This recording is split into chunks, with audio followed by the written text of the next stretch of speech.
एकादशी कल है। राधे राधे, जय श्री कृष्णा।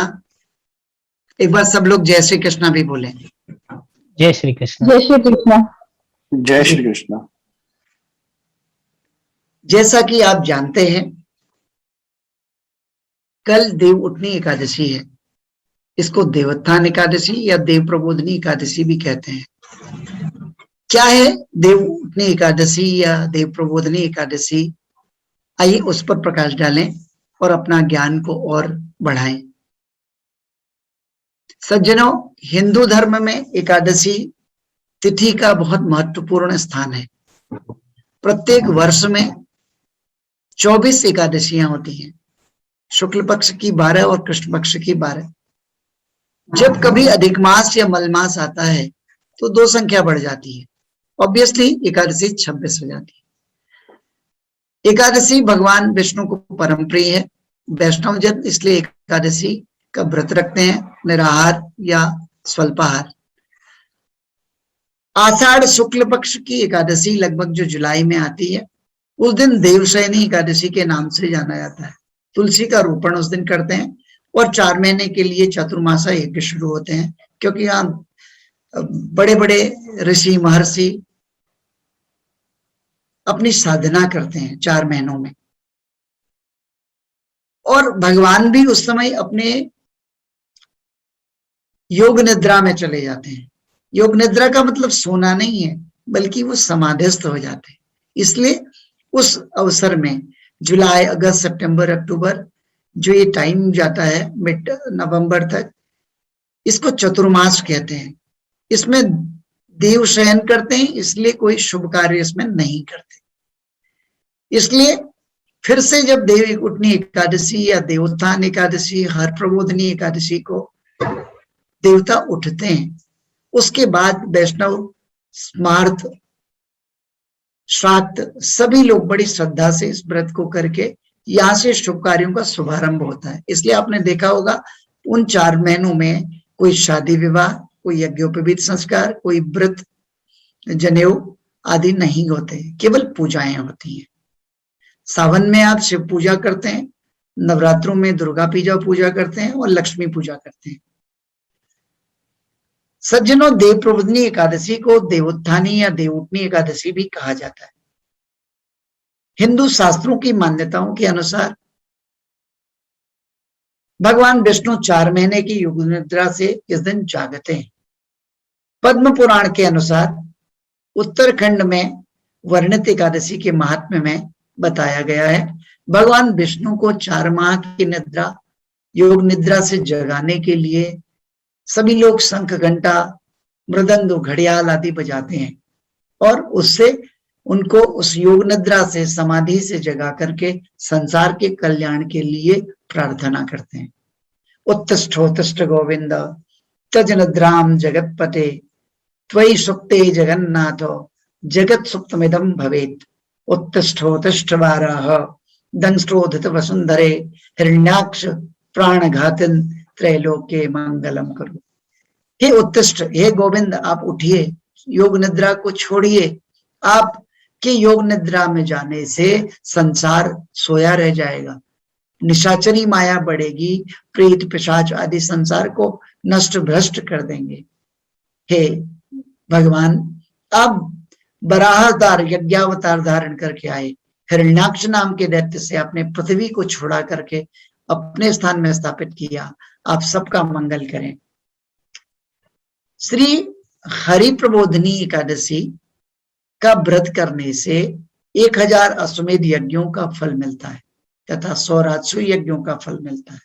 इस परम पुण्य प्रदाय एकादशी के दिन विधि पूर्वक व्रत से आप सब पापों को भस्म कर जाते हैं तथा व्रत करने वाले लोग इस जन्म में तो भगवान की कृपा को महसूस करते हैं और उनको समस्त समृद्धियां प्राप्त होती हैं और परलोक में वैकुंठ के अधिकारी बनते हैं। इस एकादशी के दिन भक्तगण श्रद्धा के साथ जो कुछ भी जप, तप, स्नान, दान, होम आदि करते हैं वो अक्षय हो जाता है, कभी नष्ट नहीं होता। मित्रों, इस व्रत को विधि पूर्वक करना चाहिए जो कार्तिक मास में धर्म परायण होकर के अन्न त्याग कर एकादशी का व्रत करते हैं, उनको चांद्रायण व्रत का फल प्राप्त होता है। इस महीने में भगवान ने शास्त्रों में जितनी कथाओं का वर्णन किया है, उनको सुनने से व्यक्ति को पुण्यों की वृद्धि होती है, पाप नष्ट होते हैं, 100 गायों के दान का फल मिलता है। अतः अन्य सब कर्मों को छोड़कर कार्तिक मास में भगवान के सम्मुख बैठ करके उनकी कथा सुननी चाहिए। कार्तिक महीने में तुलसी का पूजन करना चाहिए और तुलसी विवाह भगवान के साथ करना चाहिए। उनके 10,000 जन्मों के पाप नष्ट हो जाते हैं। तुलसी दर्शन करने से, स्पर्श करने से तथा तुलसी का नाम लेने से, नमस्कार करने से, स्तुति करने से, तुलसी का पौधारोपण करने से, सींचने से, प्रतिदिन पूजा करने से हजारों युग पर्यंत विष्णुलोक में निवास का फल मिलता है। जो तुलसी का पौधा लगाते हैं, उनके कुटुंब संतान निरंतर वंश चलता रहता है और अंत में वो विष्णुलोक के अधिकारी होते हैं। जो कदम्ब के फूलों से भगवान का पूजन करते हैं, उनको यमराज की यातनाओं नहीं भुगतनी पड़ती। जो गुलाब के फूलों से भगवान का पूजन करते हैं, उनको मुक्ति की प्राप्ति होती है। सज्जनों, देवउठनी एकादशी के दिन ही भगवान विष्णु ने देवी तुलसी के साथ शालिग्राम रूप में विवाह किया था। इसलिए यह पर्व को देवोत्थान एकादशी तथा भगवान के विवाह के रूप में भी माना जाता है। इस दिन ढोल, नगाड़े, शंख, घंट, घड़ियाल आदि के साथ विवाह उत्सव मनाया जाता है। बाकायदा एक बारात निकाली जाती है। उस बारात में सभी लोग उसी तरह आनंद विभोर होकर के सात्विक भाव से पूजन करते हैं और भगवान का विवाह मनाते हैं। और कहते हैं तुलसी को अपनी पुत्री मानकर उस दिन जो भगवान से पाणी ग्रहण कराता है, उसको कन्यादान का फल तो मिलता ही है, उसके पितरों को भी अनेक अनेक रौरव आदि नरकों की गति से मुक्ति मिल करके पुण्य लोक की प्राप्ति होती है। जो बुद्धिमान मनुष्य 4 महीने का व्रत करके चतुर्मासा यज्ञ करते हैं, वो कृतकृत्य हो जाते हैं, उनको बार बार जन्म नहीं लेना पड़ता। सज्जनों, व्रत लेने का अर्थ शरीर को साधना है। हफ्ते में एक व्रत लेते हो तो आपका डाइजेशन सिस्टम अच्छा होता है। जितना भी फैट है उसको आपका जो पाचन चक्र पचा लेता है, फैट बनने नहीं देता, आप स्वस्थ रहते हैं। एक दिन मशीनरी को आराम भी मिलता है और उससे शारीरिक क्रियाएं ठीक रहती है, स्वास्थ्य अच्छा रहता है। लेकिन व्रत के साथ अगर आप उपवास लेते हैं या अर्थात मन से व्रत लेते हैं, हम लोग शारीरिक व्रत तो लेते हैं लेकिन मन का ध्यान नहीं रखते। हम लोग व्रत के दिन दूसरों की चुगली, निंदा, इधर उधर की बातें, किसी को अपशब्द कहना छोड़ते नहीं। ये व्रत पूरा नहीं होता। व्रत तो मन के लिए है, मन को साधने के लिए है। अपने अंदर इम्प्योरिटी को नहीं जाने दें, अपने दिमाग में एक फिल्टर लगा लें। भगवान को कहें द्वारपाल बिठा दो, जो भी अशुभ विचारों का प्रवेश अंदर न करने दें। Evil thoughts are not allowed here, तो उससे गुड थॉट्स आ जाएंगे हमेशा। मैं एक कहानी सुनाता हूं आपको, बड़ी रोचक और प्रेरक है। एक राजा के राज्य में सभी लोग एकादशी का व्रत करते थे। प्रजा तथा नौकर चाकर सब लोग और पशु भी उस दिन अन्न त्याग करके एकादशी करते थे। एक दिन किसी दूसरे राज्य का एक व्यक्ति वहां राजा के पास आया और बोला कि मुझे महाराज नौकरी पर रख लीजिए, मैं यहाँ काम करूंगा। तब राजा ने उसके सामने एक शर्त रखी कि ठीक है, हम रख लेंगे लेकिन तुम्हें एकादशी के दिन कुछ खाने को नहीं मिलेगा। हम केवल अन्न वन्न नहीं लेते, स्वल्पाहार करते हैं, थोड़ा सा भोजन, फल और दूध। भोजन लेते ही नहीं, फल और दूध। उस व्यक्ति ने शर्त मान ली और उसको रख लिया गया।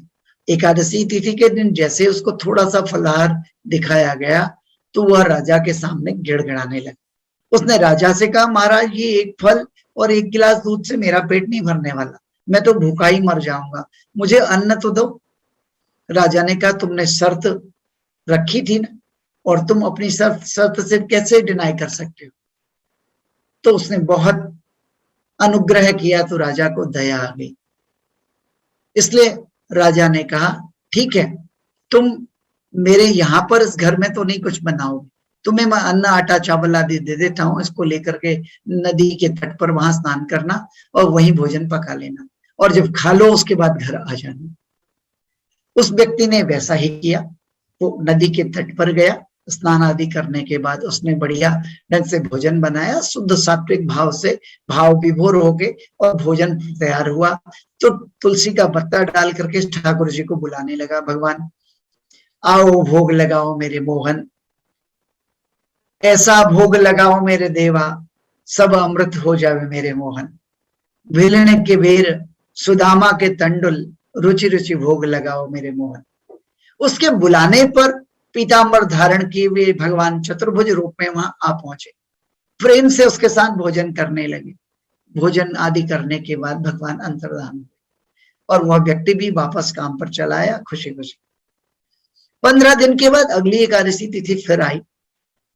राजा ने उसको उतना ही भोजन दिया जितना पिछली बार दिया। उसने हाथ जोड़ के बोला, महाराज मुझे इतने से कुछ नहीं होगा, मैं अकेले थोड़ी हूं, वहां भगवान भी आते हैं, वो सब तो खा जाते हैं, मुझे तो थोड़ा सा मिलता है, इसलिए आज आपको 2 गुना रखना पड़ेगा। उसकी बात सुनकर राजा आश्चर्यचकित हुए। राजा ने कहा, मैं कैसे मान लूं, तुम्हारे साथ भगवान आके खाते हैं, मैं इतना व्रत रखता हूं, पूजा करता हूं, फिर भी भगवान ने कभी दर्शन नहीं दिए। भला ऐसे कैसे हो सकता है कि भगवान आपके पास आकर के खाना खाते हैं। राजा की बात सुनकर उसने बोला, महाराज अगर विश्वास नहीं तो आप मेरे साथ चलकर देख लो। राजा एक पेड़ के पीछे छुप गया। उस व्यक्ति ने शाम तक पुकारता रहा, क्योंकि राजा आया था, भगवान आए नहीं। परंतु भगवान नहीं आए, तब उसने सोचा अब राजा मुझे दंड देगा, और उसने सोचा कि भगवान अगर आप नहीं आओगे तो मैं नदी में कूदकर प्राण दे दूंगा। इतने में व्यक्ति नदी की तरफ जाने लगा और उसने चिल्ला के कहा, भगवान अब आप नहीं आए, मैं अपना शरीर, अपने प्राण त्याग रहा हूं। जैसे ही उसने डुबकी लगाई, ऊपर से छलांग लगा के भगवान पीतांबर रूप में प्रकट हुए, चतुर्भुज धारण किए हुए, और भगवान ने उसको गोद में उठाया और उसके साथ भोजन पाया भगवान ने। और अंत में भगवान का दिव्य विमान आया, भगवान उसको अपने साथ ही अपने लोक ले गए। उसकी सदगति देख करके राजा आश्चर्यचकित हुए, उनके आश्चर्य का ठिकाना नहीं था, और उनको आज अपने ऊपर आत्मनिरीक्षण करने का समय था। उसने कहा कि मैंने शरीर को साधने के लिए व्रत तो हमेशा किया, भूखा रहा, लेकिन मन को पूरी तरह नहीं साधा। मन में वही कपट, निद्रा, निंदा, असूया, दूसरों के प्रति ईर्ष्या का भाव कभी गया नहीं। तो जब तक मन की शुद्धि नहीं होगी, शारीरिक व्रत से कोई प्रयोजन नहीं है। शारीरिक व्रत और मानसिक व्रत के दिन स्वल्पाहार इसलिए किया जाता है क्योंकि चिंतन की गति ज्यादा हो, और उस दिन ज्यादा आलस्य न आए, आदमी भगवान में के भजन में भी तल्लीन रहे और चिंतन की प्रक्रिया हो। और शरीर को तो हमने सुखा लिया, लेकिन मन को हमने किसी भी तरह से फ्री नहीं रखा, वहां फिर भी कुछ सब विचारों का प्रवेश चलता रहा।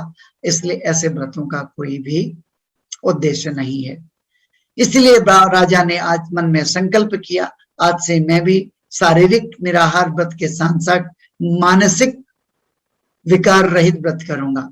और भगवान की कृपा से उस राजा पर ईश्वरी शक्तियां आई और उसने इस लोक में सुखपूर्वक साम्राज्य की स्थापना की, और वो काफी लोक यश प्राप्त किया। अंत में वो भगवान के परम धाम का अधिकारी बना। इस तरह हमारे भारतीय ग्रंथों में एकादशी व्रत के उपाख्यान को बताया गया है। समय समय पर हम आपके उद्बोधन के लिए और नाना प्रकार के नए नए ज्ञान, विज्ञान और व्रत और अध्यात्म को की गाथाएं लेकर के उपस्थित होते रहेंगे। धन्यवाद, नमस्कार। आप सबको कैसा लगा जरूर बताइए।